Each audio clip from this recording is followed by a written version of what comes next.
Ladies and gentlemen, your eyes don't deceive you. That's right. We took a week off, but the fan zone is back. Well, right now you see one of two. There he is, Mr. Mama Huevos himself. Hey, you're not supposed to say the actual thing. Come on, man. Be real. Be respectful. Mr. MMG himself, as his moniker says, if you see this, you're an MMG. Man, I missed last week, brother. It's been 2 weeks. I got to say, even though you taunt the hell out of me, I actually missed you, brother. I actually missed you. Oh, you missed this too? You know, this team? Oh, that's right. Oh, that's right. Oh, that's right. No, Mike. We're going to go to it right now. Mike, you've been chirping all season. You and your little compatriots that are Knicks fans, especially Wilson. All this junk. Every day we lost, 11-game losing streak, all this and that. Then what ends up happening? We beat you again. We swept you for the season again. Then all of a sudden, Carl out of nowhere decides to do a whole 360 and spin things around now. Now he's cheering for his Celtics. Now they're going to go to the chip or whatever because beginning of the season, this man had no faith in his team. And as y'all know me, I'm a Raiders fan. Nobody believes in the Raiders but me. And I'm going to continue. Even if we go 0-18, I'm still going to keep chirping. I keep the same energy. So again, Carl, do better. And I don't care. You took the season. Congrats. You swept the Nets. You beat us with Kyrie and KD actually playing. Congratulations. Boy special. Drop 54 on our heads. Let's see him do it in the playoffs because, honestly, nobody in the Eastern Conference wants to play us, especially as a healthy team. So there's that. And for those who don't understand what MMG stands for, let me put it into a proper perspective. It's mom and eggs. You say it in Spanish, one after the other. Congratulations. Spanish 101. Mike, how are you doing today, sir? I was just letting you finish. I was letting you apparently cook because you think you got something on me when I have blatantly told you flat out when you've told me, oh, you got one win, you guys should be excited. I am not that type of fan. You want me to come at you? I will come at you, but I know when I got to step in my lane. And I got to step in my lane right now. The Knicks are not that good. We have to understand that. There's no real leader besides RJ Barrett, but he can't do it alone. Yes, Mr. Baguette himself is not that guy. We understand that. We got to figure out what we're going to be doing going into the future. Did I eat my words? At this moment, yes, you did. I did. Do I still think we can get a play-in game? Oh, you're damn right. And you better be scared. You better be scared, Manny, if we make that play-in game. Because if we make the playoffs and I play you, oh, you better hope Kyrie can play or put a mask on him because we're going to put a mask on you and knock you out of the playoffs. Because I telling you now, if we stop KD, we stop the Nets. KD had to put 53 up. 53 for you to beat us. And you just barely beat us. So you want to see Loudmouth Mike back? Guess what? I took a week off to rest my voice, to rest my lungs. I am back. I am back. Now, what I really wanted to get into to start off today's show is we lost one of the greats yesterday.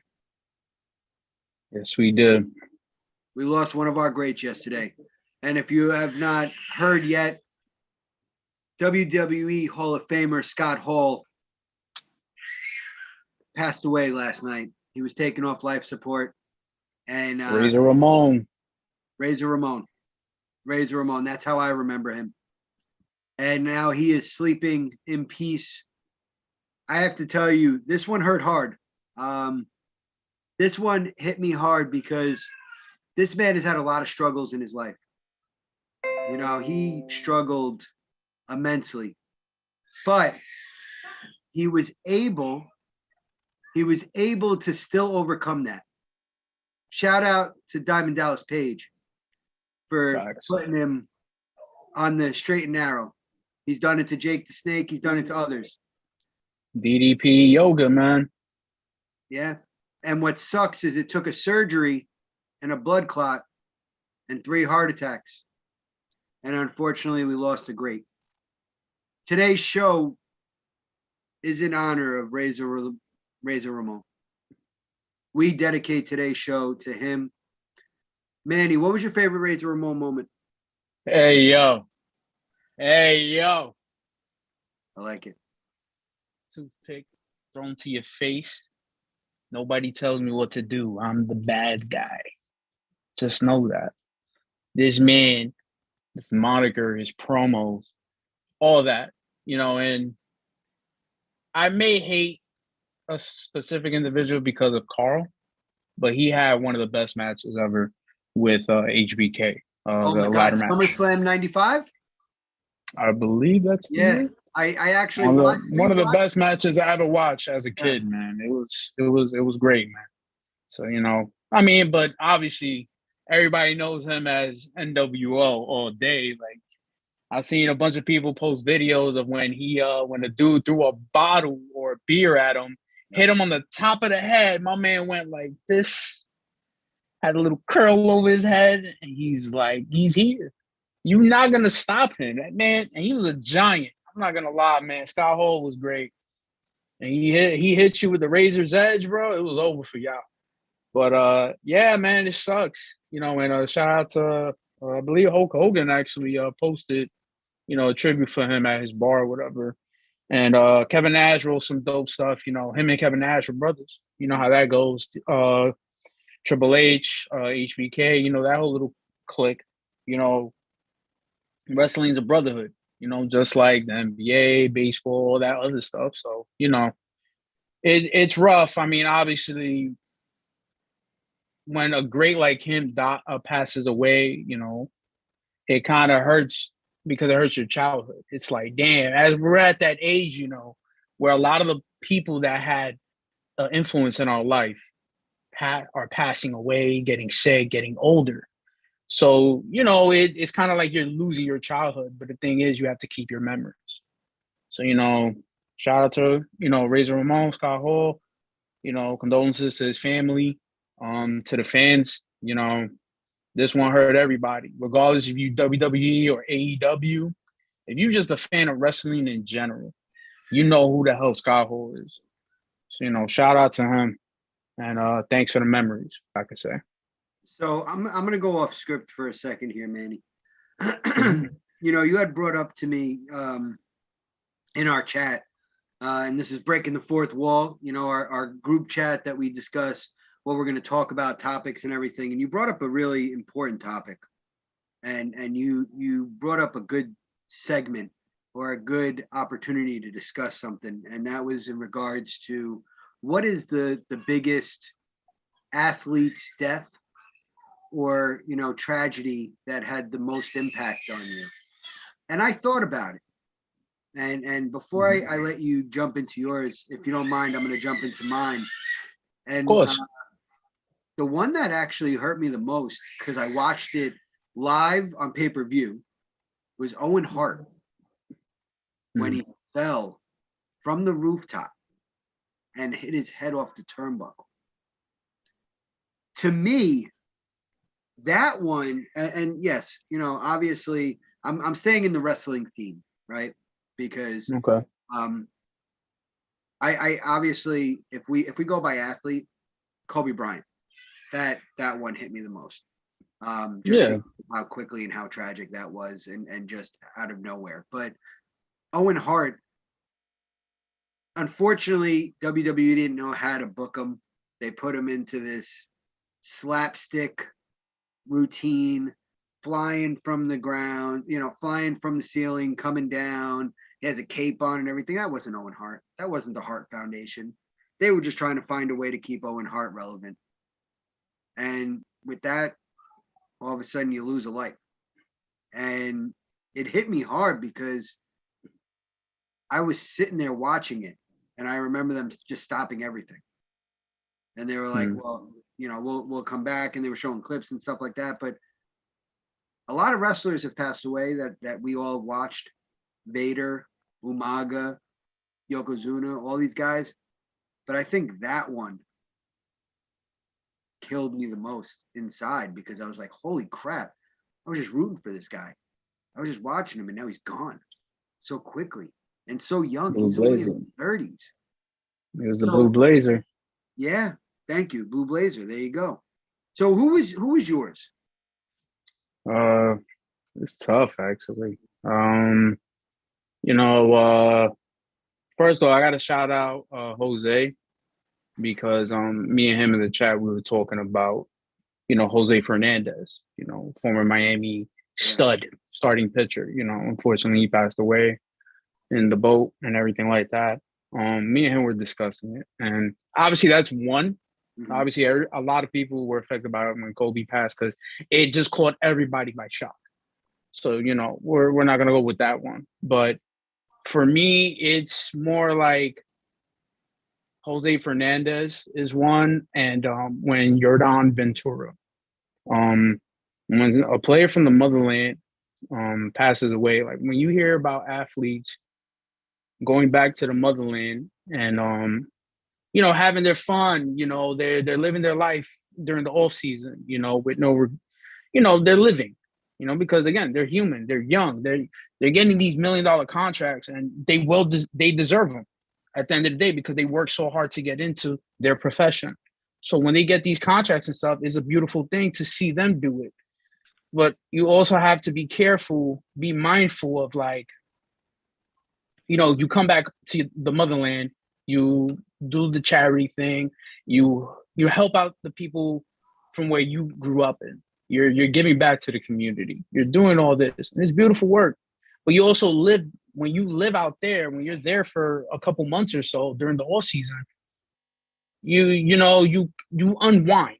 You like get rid of the professionalism part, because it's not like no tags on you, no cuffs on you, where it's like, okay, you can't do this, but you can do this. You can go to the beach, but you can't get on the jet ski. You can get driven in a car, but you can't ride your motorcycle.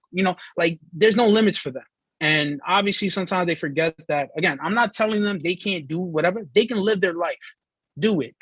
But we've heard countless of times, especially in the Dominican Republic, where a lot of athletes go back, they vacation there, they do what they can, they go see their family, spend time with the community, all that. And unfortunately, bad things occur where car accidents happen. Again, it's not like, sometimes some of them are going 90 miles per hour on a dark road that's not stable, probably worse than the BQE and the Van Wyck Expressway. DOT, get it together. It's not like it's stable enough. It's not flat like in the city part. If you're in the countryside and the roads are dirt and it rains and stuff like that, you can get stuck. You can fall off the hill. We've heard this. So when Yordan Ventura passed away in a car accident, I believe there was another player as well that was with him. It was sad. I mean, it didn't hit me deeply because I didn't, everybody knows, I'm a root for anybody that's Dominican. Of course. No matter what sport it is, I don't care. I'm going to root for you because you're from the motherland. You represent. Especially, I got that mainly because of my father. My father's the one that put me on to all these players. So when he passed away, one that I always wish I was able to see was Roberto Clemente. Mm. A lot of us in here have never seen him play. We only have tapes, videos on YouTube or whatever. I know a few people that actually seen him play, got to witness greatness and see how great he was. He was a humanitarian. He did everything for Puerto Rico, but not just Puerto Rico. See, that's the thing. He did it for all the other Hispanic countries. all these other countries, and in the Caribbean, in South America, all over the place, basically. This man has done so much. And to me, I've said this before, he's our Jackie Robinson for Spanish players, Hispanics. He's our Jackie Robinson.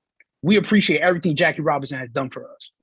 But Jackie Robinson is mainly for African Americans.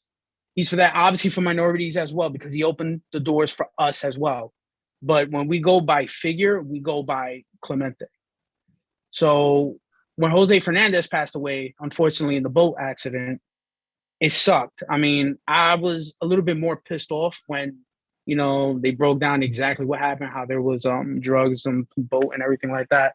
And it's like, for me, it's like, unfortunately, he passed away and the other people that were with him in that boat. So condolences to them. But I remember a couple of weeks before that happened, they had that story of his grandmother, the Miami Marlins, shout out to them. They flew his grandmother, who taught him the game of baseball. Brought him, surprised him during the interview. She came, he was brought down to tears, and he just came back from being on this high. He came back to earth and hugged her and cried emotional. I mean, whoever watched it, bring the tears.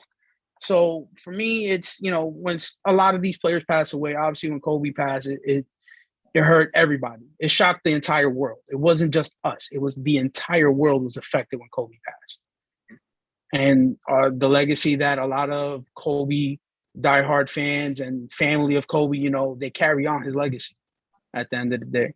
So that's just my take on it. And, for everybody else that has passed away, it sucks. When somebody, you don't wish anybody to lose anybody, unfortunately, especially if it's accidents, And speaking of accidents, I mean, Pete Alonso, man, like, Jesus. That was scary, bro. Like, yeah, thank God. Thank God everybody's okay. Thank God everybody's okay. That definitely, man. I mean, I didn't see no footage or anything of it, but just hearing that he was okay, he had no scars or nothing on him, he wasn't injured, as well as nobody else was sent to the hospital. His wife, thank God they okay. If you want, people can Google this. His wife actually Instagrammed a quick video of what the car looked like. When I say the car was completely totaled, the car was completely totaled. It looked like it had flipped about 5 or 6 times. There was like tires popped off of the car, smashed everywhere. It was just, it was a gruesome scene. And it just goes to show you that in a blink of an eye, things can change. Also, I forgot one more to keep it wrestling wise. When the Macho Man passed. Oh yeah, the car accident. He flew out of his car, didn't he?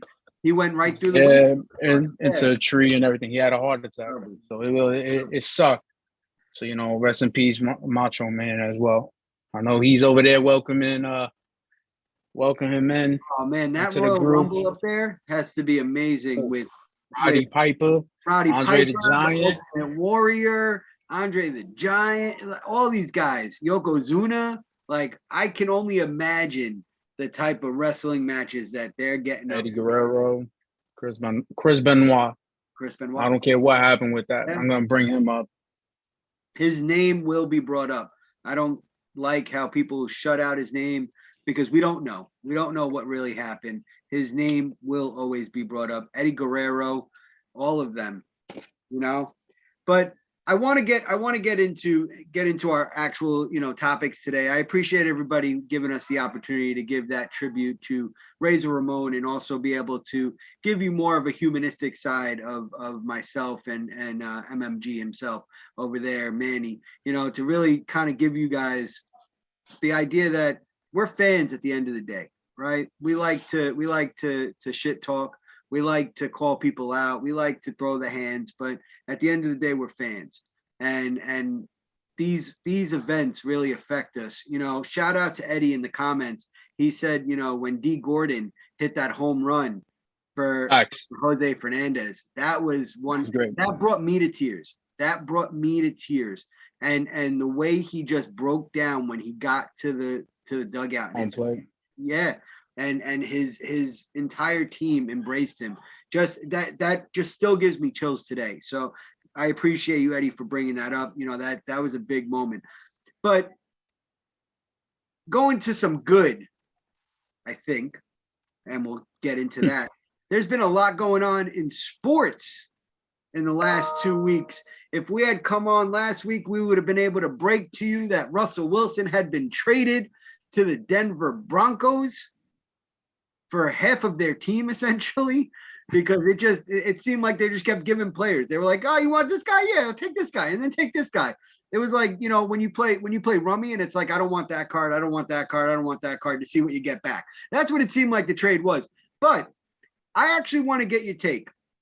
Russell Wilson being traded to Denver, the Chargers beefing up their defense. How do you feel about your division right now as a Raiders fan? I mean, I've been preaching that the AFC West is the most competitive. Now it's even more competitive. All these teams are doing this just to beat the Raiders. I'm going to just keep it simple as that, as biased as I am. Y'all beefing up this defense just to beat Derek Carr. Because everybody here in the sports hit list have been trashing Derek Carr. Now they're saying, oh, he is a good quarterback. No, he's not. Where's that bullshit energy y'all was giving me? Unless y'all was supposedly trolling me, because that's going to be the excuse. You didn't even have people didn't even have Derek Carr in top 15 of QBs. Okay? Let's be honest here.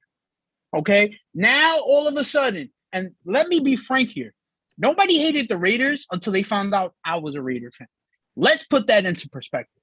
Because I was a fan of any other team, everybody here would be like, damn, Raiders going through some shit. Raiders doing this. Raiders doing that. I mean, we can go back to last season. What happened? I had the Raiders going to the playoffs. Everybody mocked me, laughed at me, and I had the last laugh at the end of the day. Then they waited for us to lose to the Bengals, who actually went to the Super Bowl, which is actually a good team. As a fan, though, honestly, Khalil Mack going to the Chargers, they just got J.C. Jackson today, so that defense is scary. I'm not going to lie to you. I got to deal with Joey Bosa and Khalil Mack. Like, let's be honest here. It's going to bring more competitive juice. I mean, I'm still waiting for the rumblings of the Raiders to do something because they just got one guy, I believe Marcus Phillips. I asked the football fellas, was that even a good pickup? He's like, oh, he's okay. It's just another body. I'm like, okay. He's not related Great, to we're gonna Thomas. Yeah, I know. He's probably your other cousin. You have brother. Anyways, Russell Wilson going to the Broncos, that's rough because it's bad enough I got to deal with Justin Herbert and Patrick Mahomes. But now I got to deal with Russ. I mean, crap. Let's not act like the Broncos don't have really good run or wide receivers. But I'm not going to but I'm not going to even compliment any of them. They can all kick rocks. They're still the ponies to me. Shout out to Andrew Vantage. Your pony's still trash. Y'all got swept last year. I'm going to stick with it. So we're going to break even this year. 1-1. Can I ask you a realistic question? Yes. Can you ever look at a specific sport unbiasedly? No. Okay. Because I'm a fan. Fans are always biased. No, I disagree with that. And fans in the chat, you can comment too. I'm going to get to... Mike, hold on. There's no rule book here into what kind of fan you can be in this. This is the fan zone, right? We can be biased. We can be unbiased on specific things. Let's be honest here, Mike. I don't care. Will I say they look like really good teams and they're scary? Yes, I can say that. But do I really want to be over here complimenting teams in my division? Hell no. But since you want to bring them up and everything, Tom Brady is back into the NFL. Mike, I understand how elated you are because honestly, I thought it was the funniest shit ever because the first thing that popped into my head was you. And the fact that you are red right now just shows how red you really are going to be at the end of this show because Tom Brady is back. And I believe, if I'm not mistaken, do the Buccaneers even play the Jets this year? I don't believe they play us again. Please say yes. Please say yes. No, when we see them in the Super Bowl, they will. Yeah. Stop it. No. And you're talking about me being biased? Y'all going to the Super Bowl? Raiders are going to the Super Bowl. Okay. Yay. So, anyway, I'm going to jump in on this whole Tom Brady saga. You know how I look at the Tom Brady saga? Like, I want to preach to you for a second. Tom Brady saga for me is like, do you remember in high school, you had that pretty girl in the corner and you always wanted to ask her out and you always wanted to try to take her to the prom. And then you finally get the cojones and you're like, you know what? I'm going to ask her to prom. And you ask her to prom and she's like, oh, no, I don't think I'm going. But then she shows up to prom with another guy.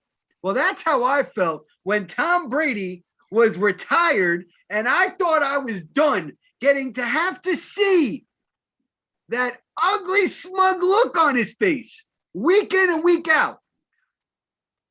And I finally thought these young quarterbacks, the Justin Herbert, the Patrick Mahomes, all of these guys will finally get their due as the next generation. And what happens? After 6 weeks of doing the dishes, of folding the laundry, of making sure the throw pillows are on his bed, he said, F this, I'm out. I'm coming back for my 23rd season. He has unfinished business. Interesting, because I don't think that team has gotten any better. I actually think they've lost certain pieces because they were in the unknown of not knowing if Tom Brady was going to come in or come out. So I feel like he's actually hurt his team with this flip-flopping mentality. Yeah, I was you can make that face. Flip-flop mentality. You retire, they're moving on from you, and then you turn around 6 weeks later and go, just kidding. Early April. It wasn't. See, Mike, that's where you're wrong, bro. Please, do you forget that it was the media that was chasing? Shout out to Carl, because Carl wanted to know right away. Hey, Tom, you're retiring? Yes or no? Like everybody putting the pressure on him. Adam Schefter, I believe, pulled the trigger, or I forgot the other gentleman that was saying it. They were feeding to figure out who was the first one to break the news. At the end of the day, Tom Brady didn't do it his way, and guess what? Sometimes. A lot of athletes, when they retire, sometimes they want to get back into that competitive juice. Do you really think after that game, shout out to Smoke and Mirrors, the Polius brothers, as well as Declan, great show the past 2 weeks as well. I believe they brought this into the fact that do you really think he wanted to go out like that? Like you lost to the Super Bowl champs, pretty much. Let's not forget, they were down 24 points or whatever, and they literally came back and they lost in the last play of the game. So, again, he has unfinished business. We don't know what these players are going to do at the end of the day because we're not there. So Tom Brady, what happens? I'm back. Guess what? Nobody in the media knew about it until he did it his way. So Carl, you can still hold that L because that was still a shameful of what you try to do. Stating all this about Brady. Now you're pissed off at Brady. Shut up. I'm tired of it. I hate Tom Brady mainly because of what happened to my team. But guess what? The man is a great athlete, and he is the GOAT in football. Enough said. I don't want to hear it, Mike. First off, who's your GOAT in football right now? Right now, Peyton Manning will always be the GOAT to me in football. Shout out to Tom Brady. As much as I hate saying it. He's the GOAT to me. What, in the regular season? No, in general. In general. What do you mean in general? He's better than Tom.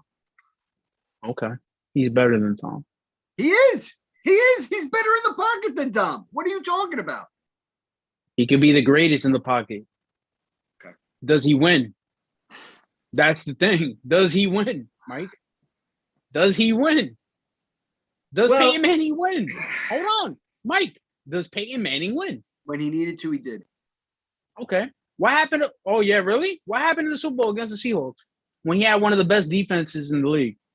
He got destroyed by the Seattle Seahawks. Yeah, they were also on that run of winning. Oh, the run. Yeah. But you just said he wins when it matters. The Super Bowl matters more than anything. He won with the Colts. He won with the Broncos. And won. And what happened? How many times did Tom Brady win when it mattered? He's still not my GOAT. Peyton Manning will be my GOAT. Peyton Manning is my GOAT. Mike, I need to hear you say it. Tom Brady's the GOAT. Nope. You just can't. Nope. And mind you, Mike, you know how much I hate Tom Brady, but for me to actually come here and say it, I'm just showing I'm not biased. I will, but I thought, wait a second, but I thought you're not, I thought you're always biased. So There's no rules to it. Like Tom Brady and his freaking retirement. So anyway, getting back to NFL free agency, a lot of pieces have been moving. Amari Cooper was traded for a bag of Skittles. We had the Jets make some great signings over the last couple of days. And no, I'm not saying that as a biased Jets fan, but they've actually. Yeah, you are. Yeah, you are. I'm not. Yeah, you are. What, to win one extra game? Congrats. No, actually, MMG yourself. The reason why I'm saying they're making good moves is because they're actually making the moves that matter, because they didn't have a great defense. They didn't have any veterans in their secondary. And what do they go and do? They got Whitehead and they got DJ Reed from Seattle. They actually got proven starters. We didn't have a great tight end, right? We've always struggled at tight end. What did they do? They went out and got CJ Uzomah. We are lacking at the guard position.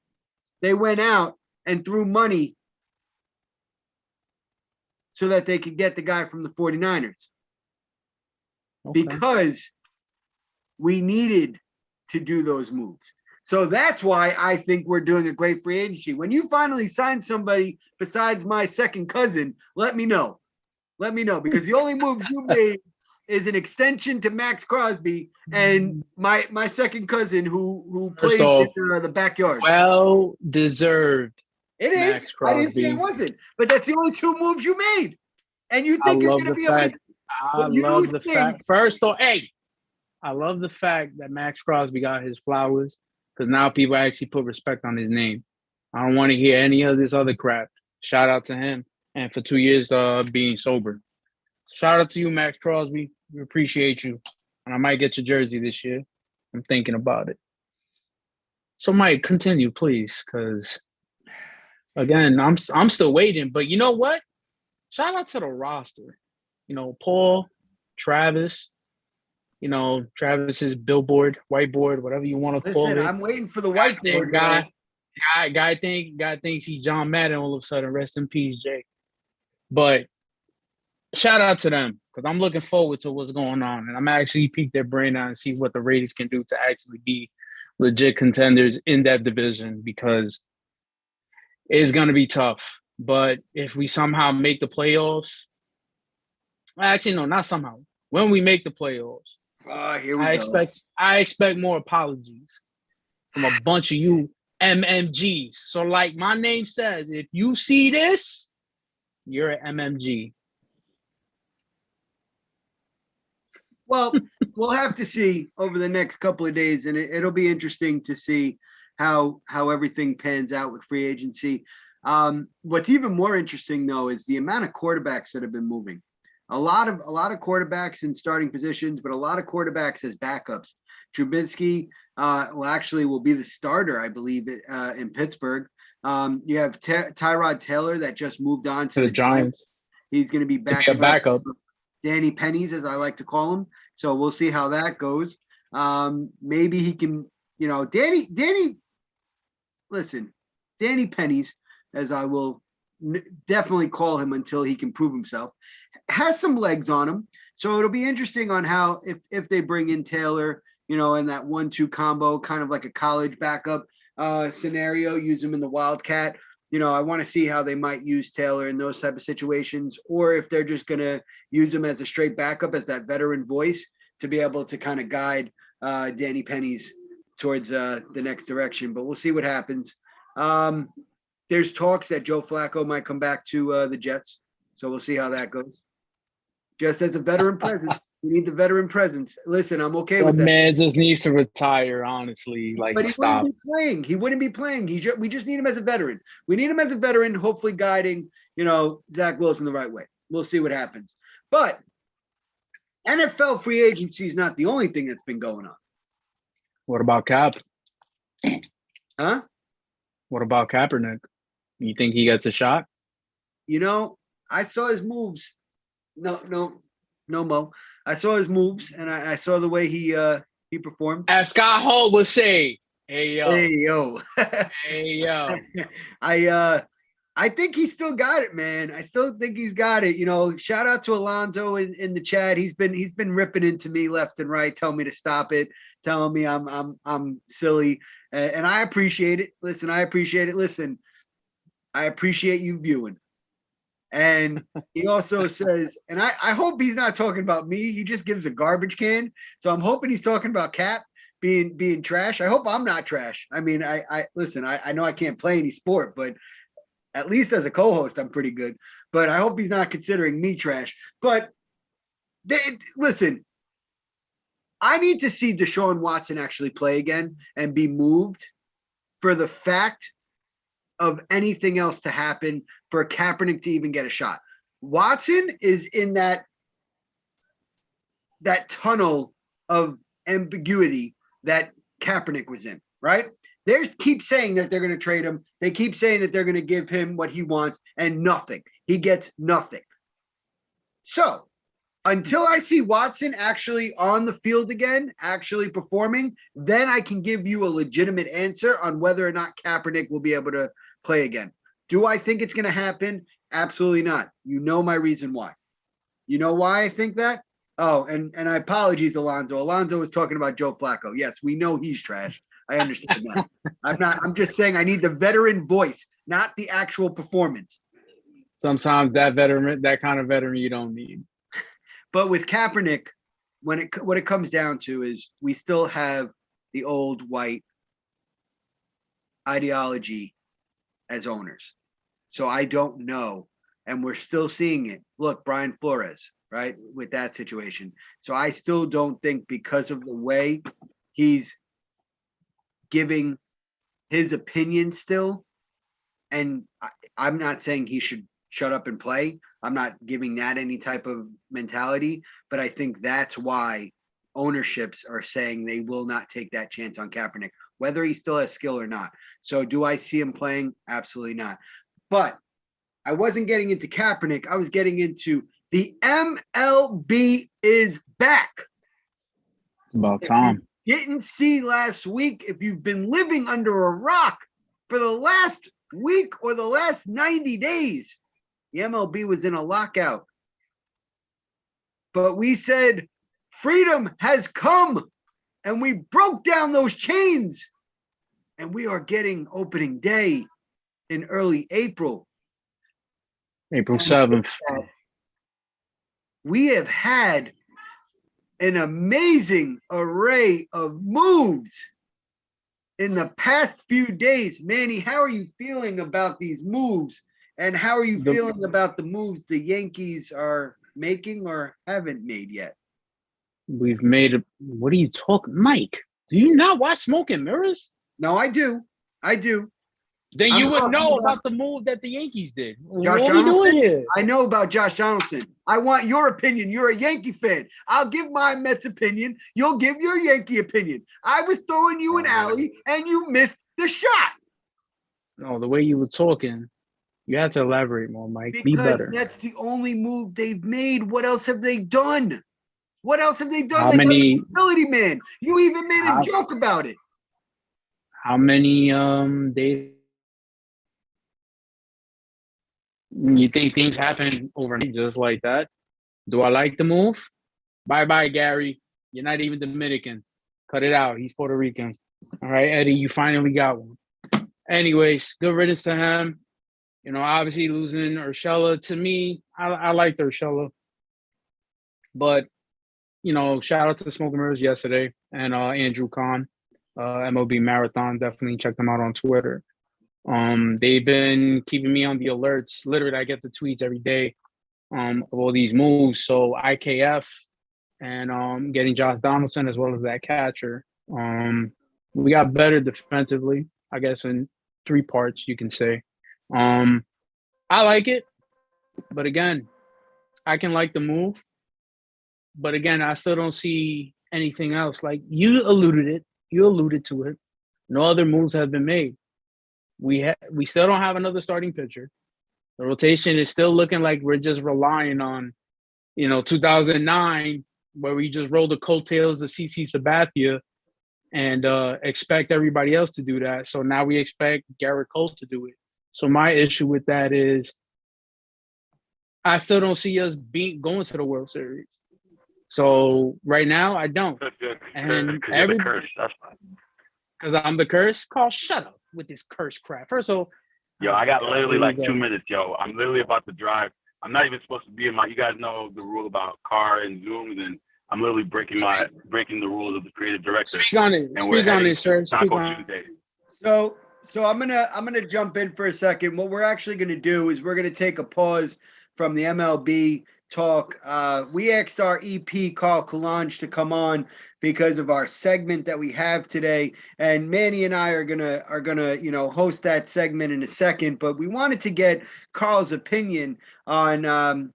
He went to KG Kevin Garnett's jersey retirement, and there was also, I think, a Celtic game the same day, and he actually got to see not one but the second of the trio of that one championship to be able to raise their number in the Raptors. So I wanted to get his opinion on his experience at TD Gardens. Is it even still TD Gardens? Still TD Garden. Yes, sir. Okay, so Carl, MMG Garden. Well, that too. But Carl, take it away. We want to hear about your experience at Kevin Garnett's retirement. Well, guys, thank you so much for allowing me to come on your show to talk about it. Again, I'm not going to stay too long because we are having this Taco Tuesday, so I'm going to try to make it quick before she gets to the car and I have to hear about it. It was amazing. The fact that I've been blessed and honored to see two of them. I said when Pierce retired, I was going to go to his first, and I wanted to see his last game in Boston, which was a little emotional for me because that's my favorite player watching growing up as far as my teenager years. And then Kevin Garnett, I became a fan of his when he became a Celtic. I always liked him as a player, but when you witness him because you watch more Celtic games, he is that intensity, and he's just a different level that I say is not even invented yet. So there was a lot of emotion there that night. There was a lot of, having Ray Allen there and everything that happened there. For us Celtic fans and people who are not Celtic fans, they won't understand. And people will sit around and complain about how we still celebrating a championship from 08. Like, they don't understand. When a team goes through a 22-year drought, and it wasn't even supposed to be a drought because of unforeseen circumstances with the passing of Len Bias and Reggie Lewis, and we understand that. And when you go through all those years and you get 5 good years, it's not even about the one championship. It's about a 5 good year run. Yeah, you're going to get a chance, and you don't even know when you're going to see another one. Of course, you're going to want to celebrate it. And do they overly celebrate it? Absolutely, because those guys have great egos. But as far as the night is concerned, it's a great moment. Yeah, go ahead. Can I say something, Carl? I've thought about this, and I've cracked jokes on you about this and everything. But to anybody that has actually witnessed their team win a championship, whether it's just one in a span of 30 years, 40 years, whatever, you cherish that shit regardless. I don't care. If the Nets win a championship and they never win ever again, I'm living with that. I don't care. Same thing with the Raiders. I will milk it. Does it get annoying that we have to hear about it a lot? Obviously, as fans, a lot of us hate Boston. You know that, Carl. We can't stand it. A lot of us hate Paul Pierce. Again, but you got to witness them win the chip. A lot of other players, like Laker fans, are able to witness multiple chips. Spurs fans, which there's barely any, the Maverick fans, they definitely are cherishing that one chip that they won. No, but like, again, I get it because, Paul Pierce is an arrogant person. He's an arrogant, like, I liked him because of his game, the way he played basketball. As far as him being as a person, I kind of question sometimes some of his judgment and some of the things he says and some of the Leave things him with those ladies alone. But overall, I get it. I get it. Paul Pierce is very arrogant. He likes to flaunt. He likes to show off, and it rubs people the wrong way. And he's going to continue celebrating and go about it and be cocky and arrogant. So again, for me, it's a matter of I don't know when I'm going to see another one. I even bought a paperweight championship ring. That's how happy I was the fact that they won the championship. So again, just being there for that moment. And I will say this is that Ray Allen needs to go too. I don't know if I have to write a letter to Wick Grossbeck, who's the owner, a managing partner of the Boston Celtics, but it's only fair. Paul Pierce went, Kevin Garnett went, Ray Allen was a big part of that, the reason why we won that third championship. We've let everything go. He needs to go up there too and get his banner and get his number raised at TD Garden as well. And I will, as God is my witness, as long as I'm alive and I'm able, I will complete the trifecta and make it to his jersey retirement as well. I was just trying to find another reason to go back to TD Gardens. Of course. You might as well move to Boston. It's been 4 years since I've been there. It's been 4 years. And for you guys can just hop on a train and go see your team. I think it's more special when your team is not here and you get to go see them because you don't see them often. It makes it even extra special. So with that said, it was special for you. It was special for you guys getting cooked by Luka. So that was always special for us. It's okay. That's okay because the week before we cooked you and my guy dropped 54. So I don't know what the hell you're talking about. And I do want to. And you can live with that. You can live. Okay, hold on. Mike, get my bottle ready. I said, Mike, get my bottle ready. We want a bottle. Send me a text of Send me a text of what you want. I'm a man of my word. You won the bet so far. You won the bet so far. I want my bottle. Notice, Mike. He's still here. He's still here, guys. I'm gonna see you guys on Saturday. We got a special thing we're working on. High Velocity is coming to the Sports Hit List streets. For those who may not know what that's about, baseball is getting an exclusive show. High Velocity coming to the street. More information coming soon. Thank you to all the contributors for all their hard work and dedication to the brand. We got a lot of big things coming.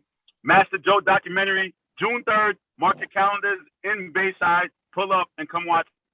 And that's another division I've been working on, trying to build the documentary division in the Sports Hit street. I love you guys. You guys be well and have a great rest of your show.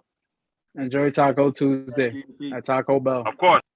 So the reason why we wanted Carl on is because we always want to give the fan perspective, right? That's what the fan zone is about. When you go to an event, when you go to a special moment, shout out to Anthony Diaz. Shout out to Anthony Diaz. He put the Sports Hit List on WWE Raw last night. Shout out to his son. And shout out to his son, Amari. Shout out to Rey Mysterio, showing that he's a man of the people. That was phenomenal. If you haven't, I hope Anthony throws that video everywhere because the way Rey Mysterio went up to his son and held his head and went head to head and said something to him was phenomenal. And shout out to Anthony for sharing that because that's what it's all about. We're all fans at the end of the day. And to be able to have that experience is amazing. But you, sir, also went to an event this weekend. It's a little blurry, but we know it is the championship. There it is.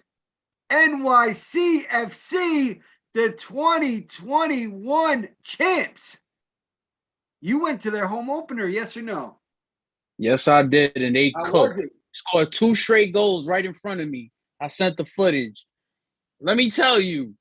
Go ahead. Rick, Clint, and Tim, all you haters, last year I said it, NYCFC was going to win the chip, this and that in the third, and these guys clowned me. Rick over here chirping, Orlando's going to take it all. Orlando's going to do this in the soccer chat, blah, blah, blah.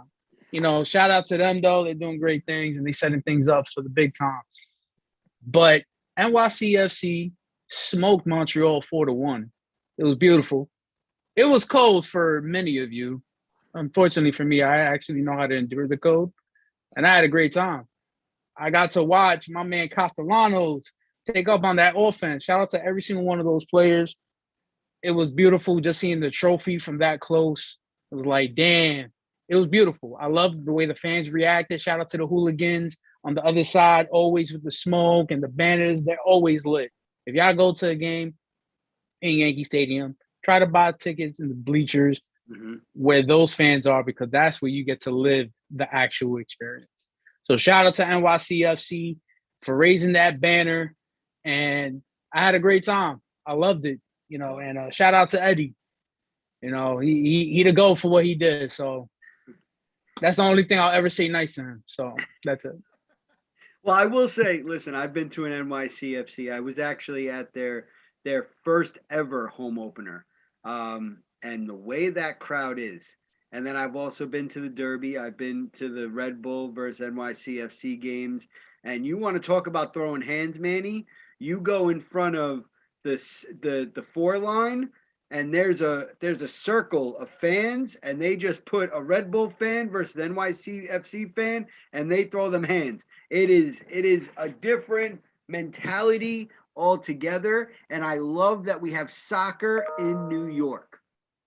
But it brings. I mean, we've had it for a couple years. Do you not forget when the Red Bulls came, the Red Bulls Arena inauguration? I went to the home opener. Thierry Henry was there. We went to the playoffs the first year and got eliminated by the San Jose Earthquakes. I've said this before. I hate the San Jose Earthquakes just because their fans came in a bus to Jersey, to the game, cheering and stuff. I was like, somebody slashed their tires. They're not going home. Screw them. I don't give a damn. Then I go to 2 years ago, I went to the NYCFC playoff game against, I forgot who it was. They played in Citi Field this time. It was that one time. They played in Citi Field. They lost. It was a great game nonetheless, unfortunately. So then this year they ended up winning. So that was always great. I actually have to look up the footage because in that first playoff game elimination, the Red Bulls had me and one of my brothers were like this on TV when the goal was scored by the opposing team, and we're just like in shock. Like it was bad, man. It was rough. But so, overall, for the casual fans or the fans that don't like soccer, definitely go to a game. You will watch it live. You will have more fun. Just like with hockey. When you go to a hockey game, watch it live because you get a better perspective, and especially if you interact with the fans.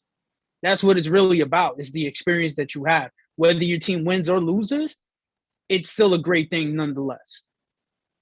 So the reason why I said finally in New York, because the Red Bull play in Jersey, just like the Jets, just like the Giants. They have the New York and the Nets. To them, and the Nets. At one point. Yes, they have the New York moniker to them. But in the 5 boroughs, we have NYCFC that we can just jump on a quick train ride and go right into Yankee Stadium, which is a baseball stadium, to watch soccer. So that's what I meant by that. I remember the Red Bull. I've watched them. You know, Thierry Henry, you know, I used to love watching him, thought he was a great player. But when it really comes to New York, I think of NYCFC. But bringing up New York sports, now that baseball is back, and I want to take a different perspective. We shout out to Smoke and Mirrors, shout out to the Polius Brothers, shout out to Deck, shout out to AK Bombs, because they truly have baseball on lock when it comes to giving you what you really know in the in-depth. But I wanted to take a different view instead of what's been going on in free agency.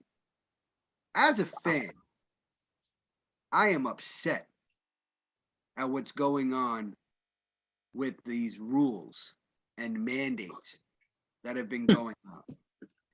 Kyrie Irving and the Nets organization, going basketball for a second, fined $50,000 because Kyrie can sit on the bench, can sit in the stands, but he cannot enter a locker room.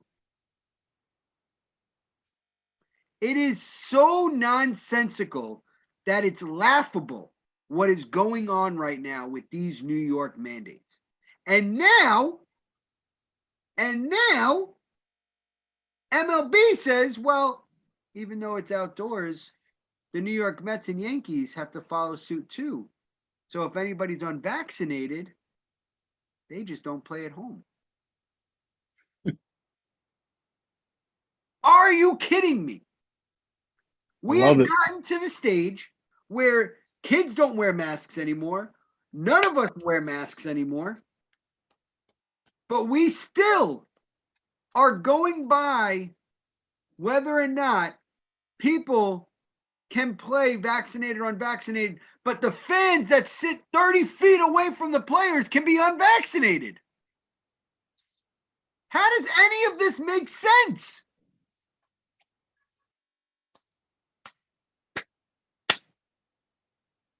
Shout out to New York. I love it. It's beautiful. It's a beautiful thing, Mike.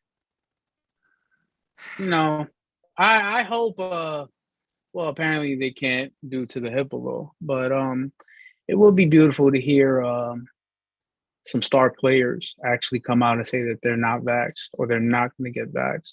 You know, the same kind of moniker that Kyrie has brought. You know why? Because then I want to see how all these people who attack Kyrie, tell him you better get the shot, you know, all this and that, hating on Kyrie because he's selfish, you know, all this moniker, all this stuff about Kyrie this, Kyrie that. And then obviously today, Aaron Judge, somebody asked him, and he literally went around the question.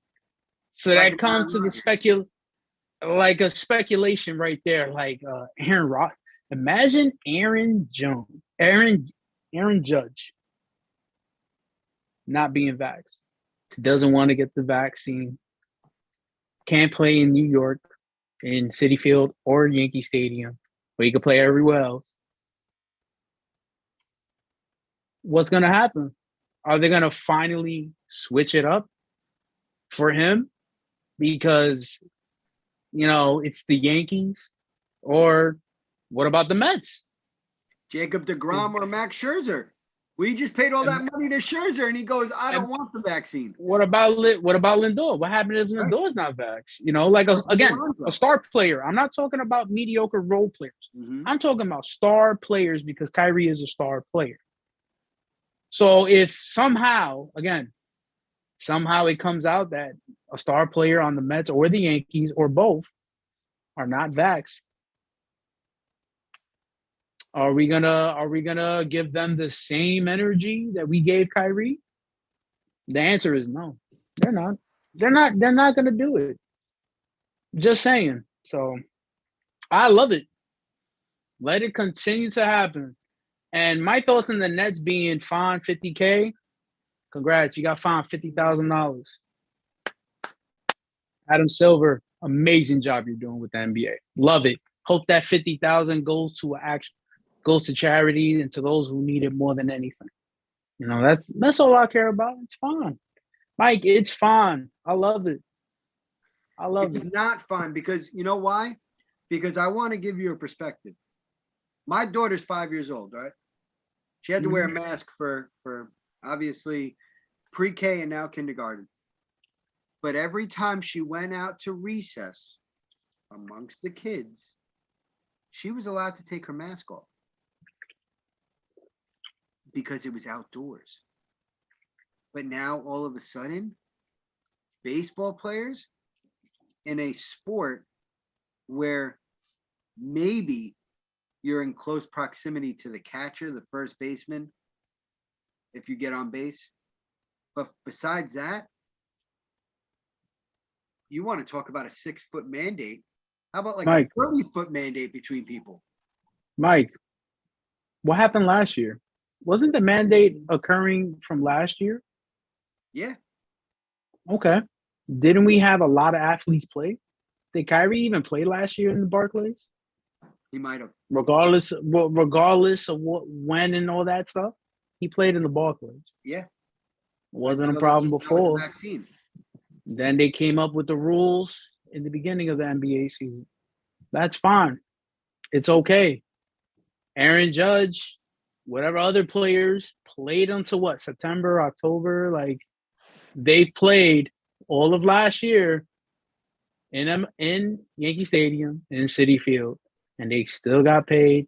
They played without being aware whether or not they're vaxxed or not when the pandemic was very strong. Mm-hmm.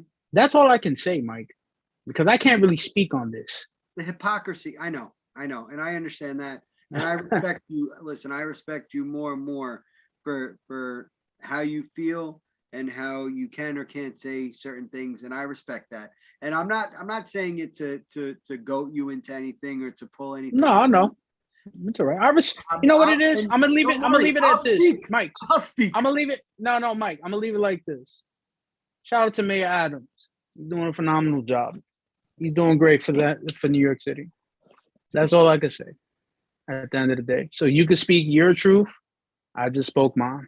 Absolutely. And I'm gonna leave it at that. I just feel it's a certain hypocrisy that needs to, you know, there's too much of a back and forth, and it turns into the political regime and the political end game of who's going to win here, who's going to, piss first, and who's going to piss longer. It just gets annoying after a while, and now it's affecting us as fans watching certain sports, having to worry about if certain players. Yes, obviously, I do feel a certain way about the vaccine. The vaccine is important, but I don't think it's the point. What game are you watching? My bad. I'm watching the Nets. Kyrie got 34 in still the second quarter with 3 minutes left. Who are they playing? I don't care. They're playing the Magic. I know the Magic ain't a good team. This man is dropped 34 in the first half. Like, is that even fair, man? Well, and the Carl wants to see me in the playoffs, healthy. Well, it all depends on what happens with everything. I do want to get back to the MLB for a second with some of the moves being made on the back end. The Mets have been making some good moves. Again, shout out. Good starting pitcher. We got a good starting pitcher. We traded for him with the A's. We got rid of some of our prospects, but at the end of the day, I think it's gonna help us. I think we do have 3 very good starters. I'm still a little shaky with Carrasco and 4 and 5. I'm still shaky with them. They didn't really show me enough to really feel that we have a solidified 1 through 5. So it'll be interesting to see. Compared to the Yankees, trust me. Compared to the Yankees, trust me. You guys are fine. And as a fan, I'll tell you this, as a fan, I'm upset that we didn't re-sign Conforto. I think Conforto is a good pickup.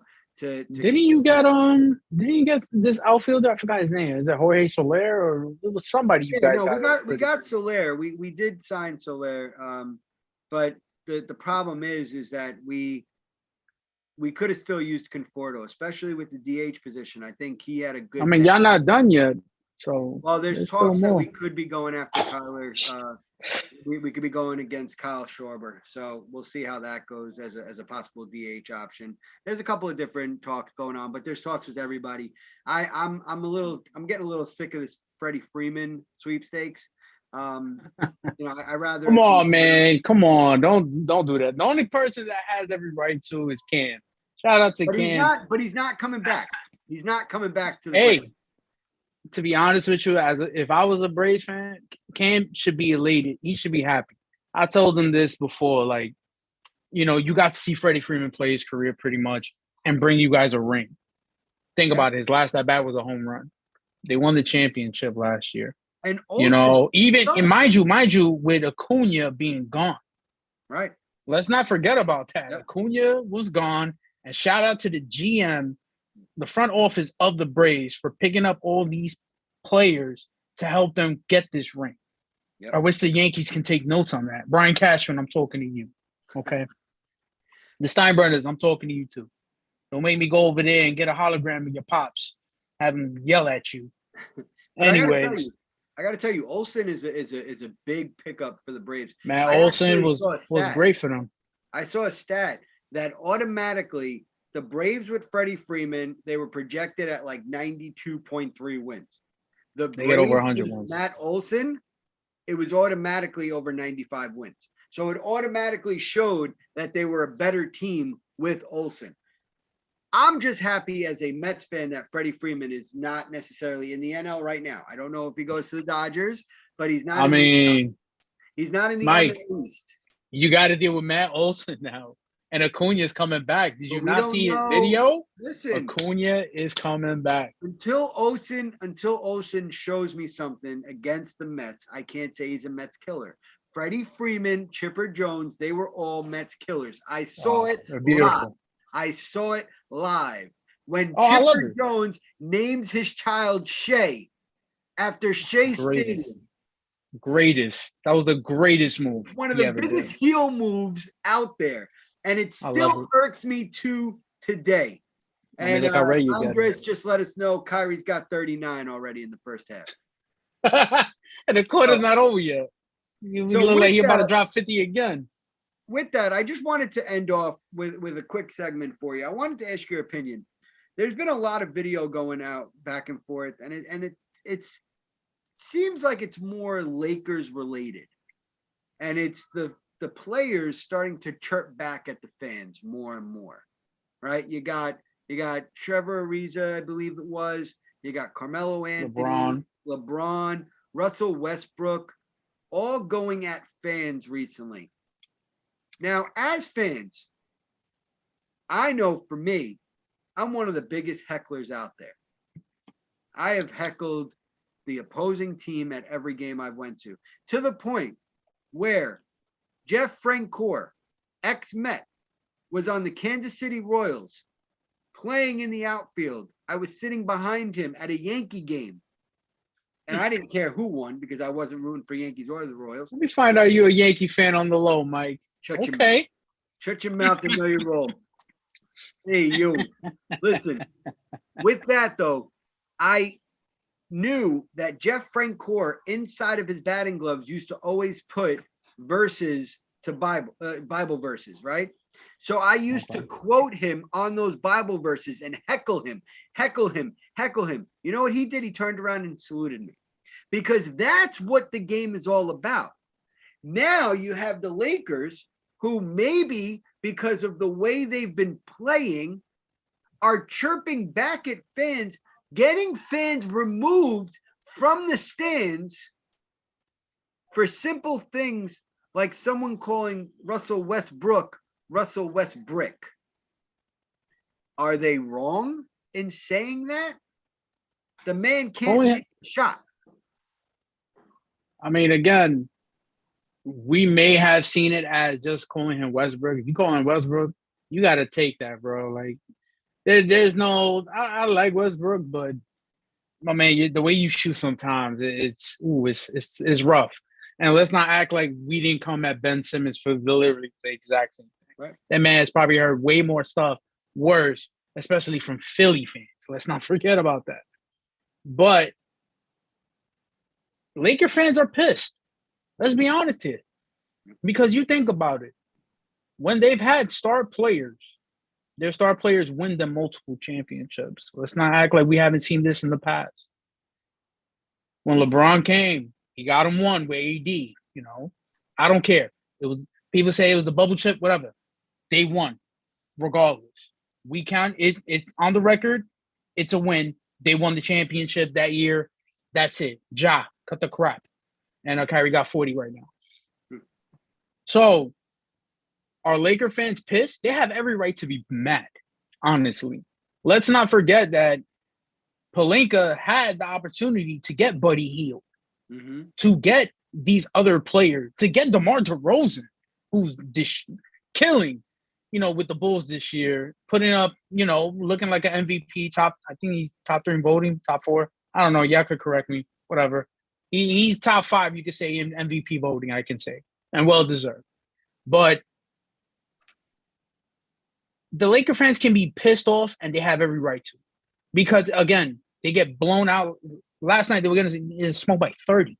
It was like 33-12 at one point in the end of the first quarter. Yeah. Now, people have come at me, with the Nets when they won the 11-game losing streak and all that stuff. I mean, we've gotten blown out a couple times in this league, in this season, but the Lakers have been getting blown out with LeBron James there. LeBron literally has to average 50 points, had to score 50 points in order for them to win. Like, the man is 37.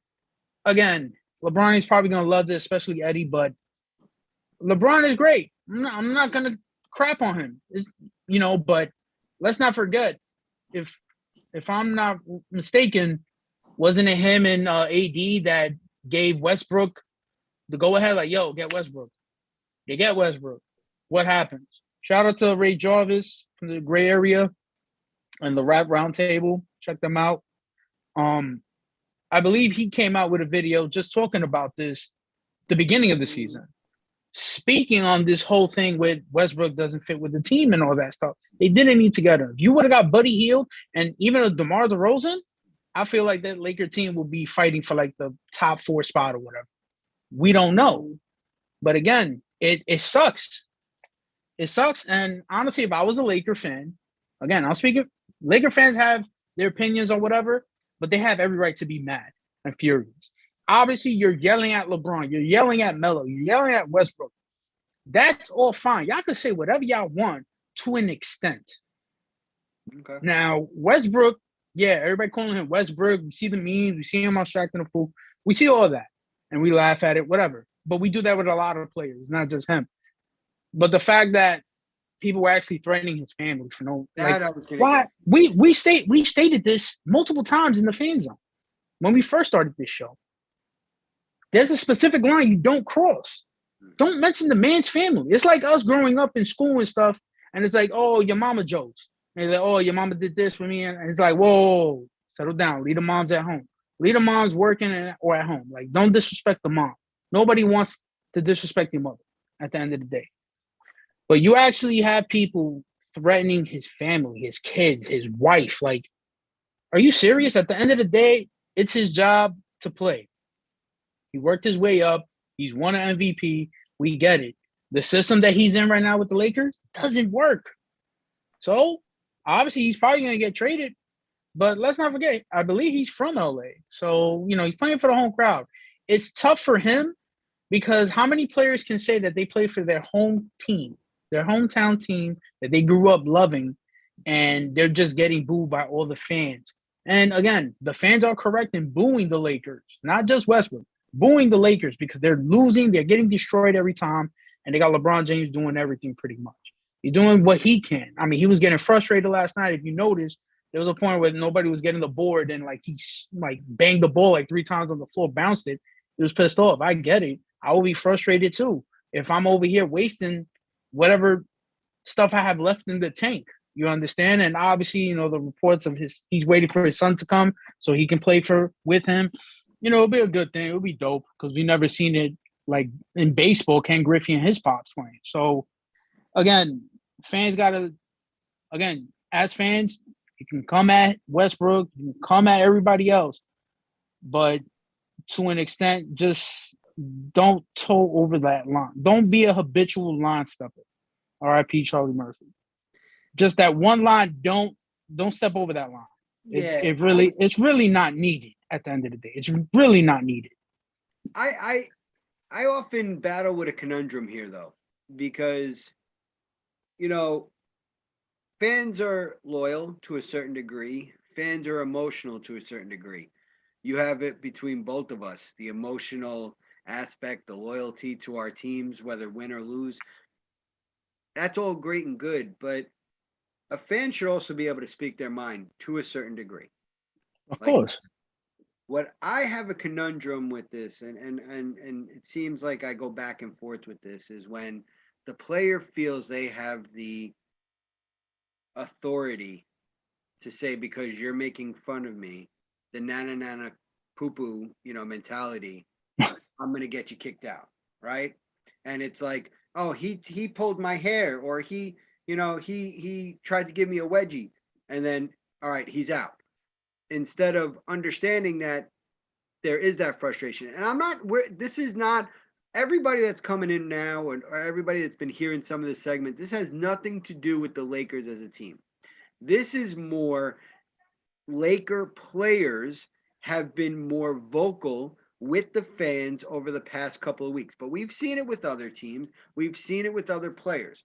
My thing is have the fans started to cross that line, as you have stated, Manny, the habitual line, right? Have they crossed it at this point? Or are players more emotional because they feel they have more authority and are not taking it anymore and are fed up with the hecklers and now are doing something about it? So it's something that I fight and I'm always tiptoeing around, because for me personally, I'm a heckler. I'm gonna go to a game if you're going against my team, I'm gonna let you have it. Manny, we know for damn sure you're a heckler. I'm not even gonna let you say you're not. We know you are. Look at how I plead the fifth. Manny, look how I was in your face. I plead this. Yeah, okay. Yeah, you plead the manos. That's what you plead. Listen, I was in your face with Evan French Baguette Fournier when he hit that 3.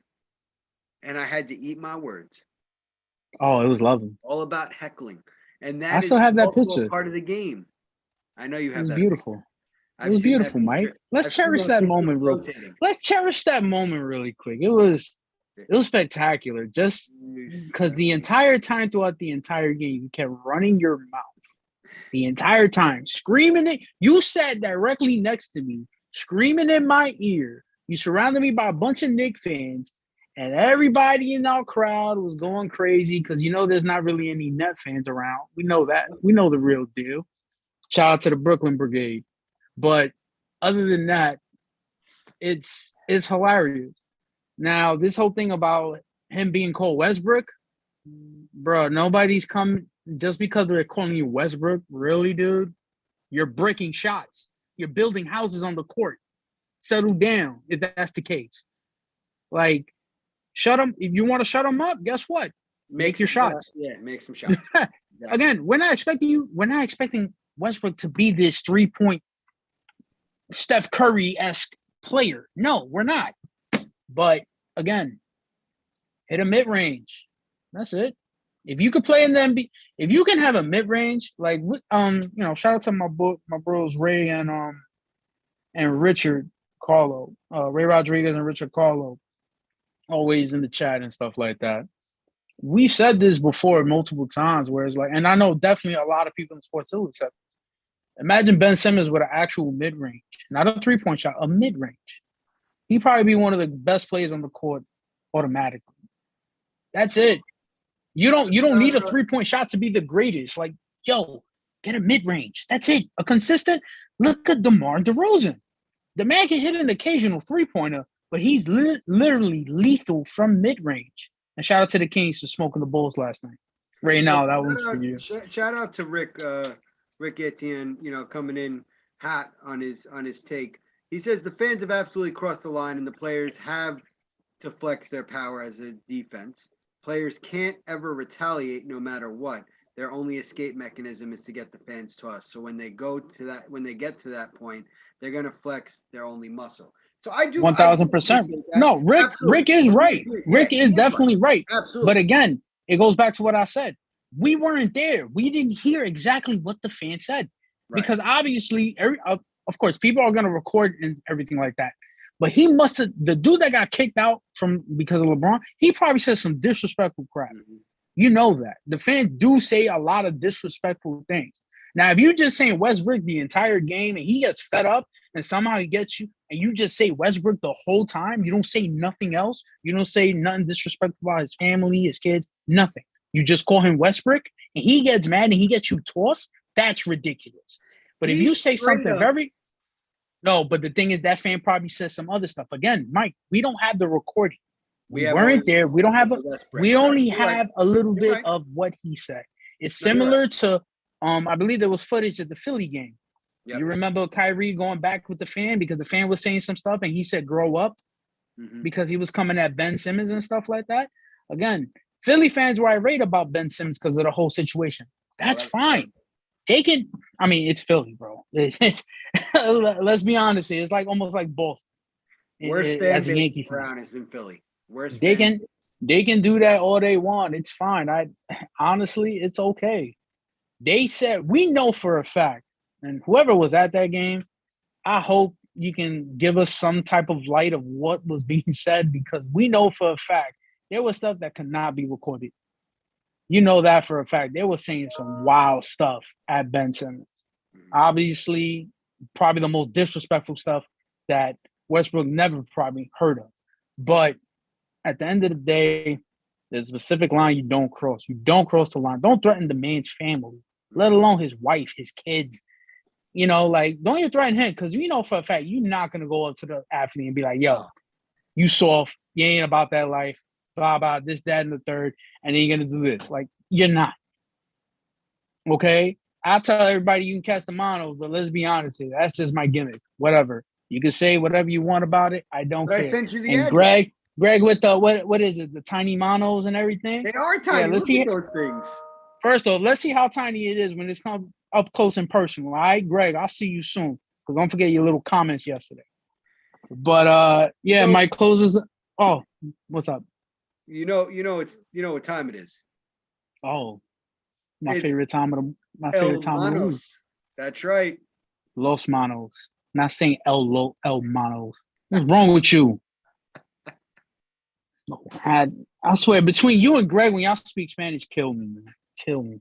Now I know how my family feels when I speak Spanish. It's ridiculous.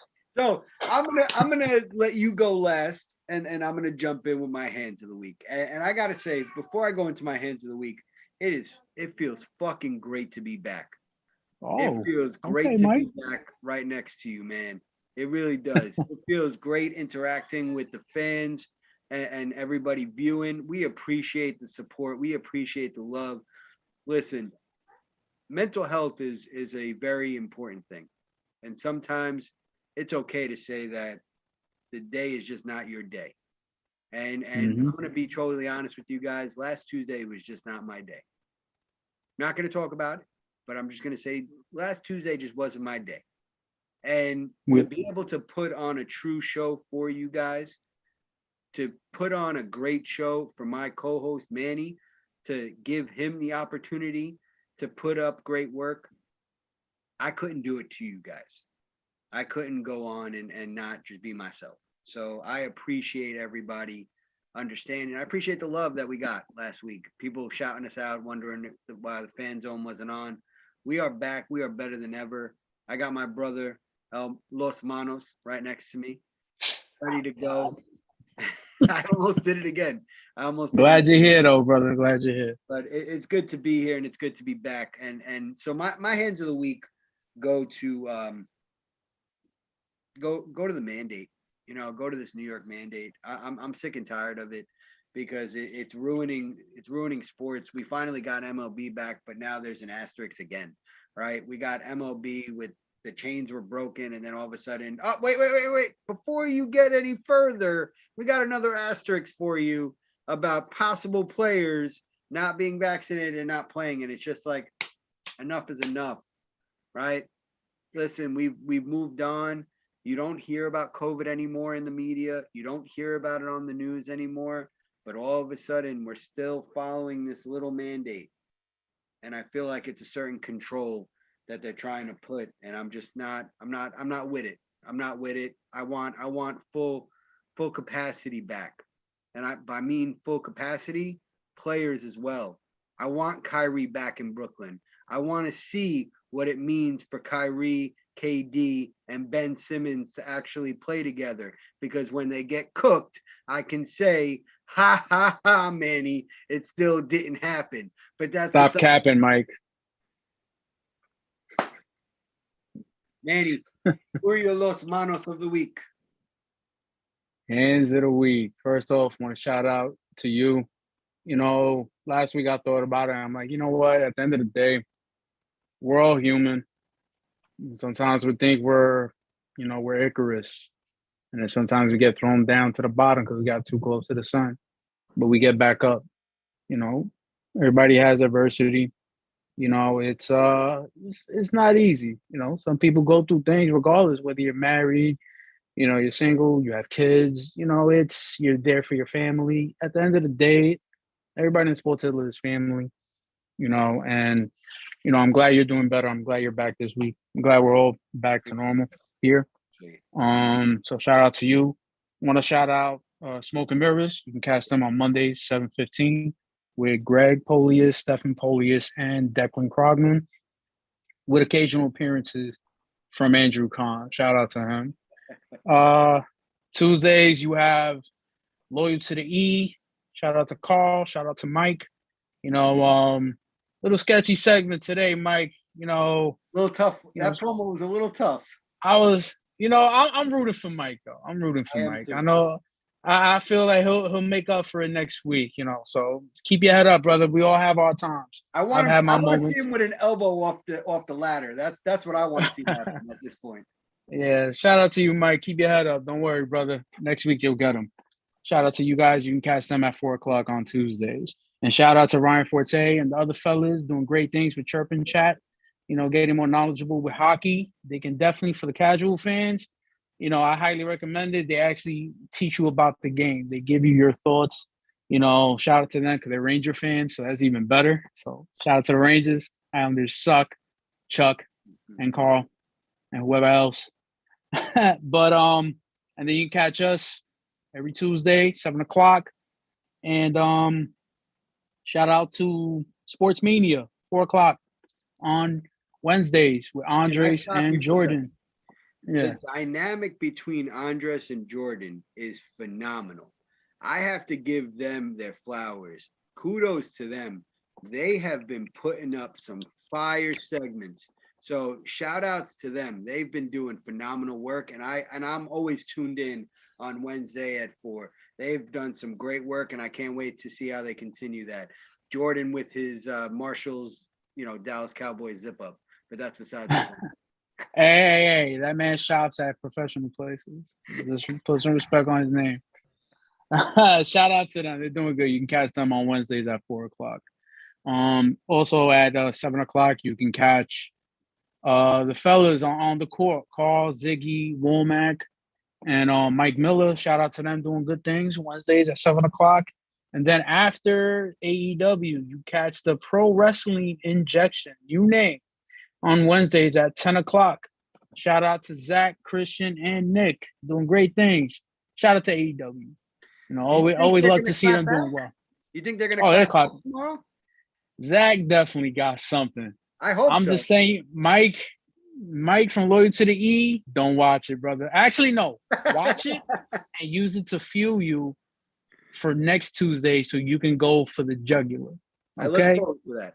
That's the best advice I can give you. You got to come back and clap back hard because I know they're going to come for the jugular. I'm going to actually tune in for that as well. And then you also have Lady Queen B, Deborah Voltaire Coulange, First Lady of the Sports Hit List. You can catch her on Thursdays at 6:00. And the new at the B Show. Yes, thank you, Mike. And 7:30, the roster with Paul MVP Lawson and Travis McKay. Shout out to you guys. I love the show because now I can actually look at Travis actually compliment the Raiders, and I know how much that pains him. So I'm looking forward to that. So I just want to say, Monos, hands of the week. I got to give it to every single net hater. Brooklyn Nets haters. Including me. Oh, yeah, you can add yourself. You can add Wilson. You can add everybody.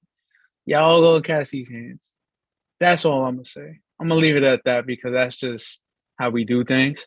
And also, I got to give hands to Greg, Stefan for the little shots, Cam, Declan, Jordan Eugene. You are not slick. Yeah, I gave you a shout out to your show. You're doing good things.